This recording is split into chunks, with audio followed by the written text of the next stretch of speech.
تازہ ترین ویڈیوز کے لیے چینل کو سبسکرائب کر کے بیل آئیکن اور آل نوٹیفیکیشن پر کلک کریں تاکہ آپ کو ملے ہر خبر سب سے پہلے۔ اور سندھ حکومت نے صوبے بھر میں 22 ستمبر بروز بودام تعطیل کا اعلان کر دیا۔ سندھ حکومت کی جانب سے جاری نوٹیفکیشن کے مطابق صوفی شہر شاہ عبداللطیف بھٹائی کے عرس پر سندھ بھر میں 22 ستمبر کو عام تعطیل ہوگی۔ صوفی بزرگ شاہ عبداللطیف بھٹائی 1699 میں ضلع مٹیاری سید حبیب شاہ کے گھر میں پیدا ہوئے۔ آپ کے صوفیانہ کلام میں امن اور محبت کا درس اور عشق حقیقی کی تڑپ صاف نظر آتی ہے۔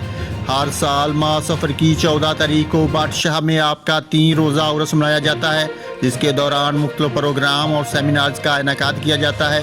اس موقع پر میلہ بھی لگتا ہے اور تینوں دن مزار پر محفل سماع جاری رہتی ہے اور اس دن پورے سندھ میں عام تعطیل ہوتی ہے۔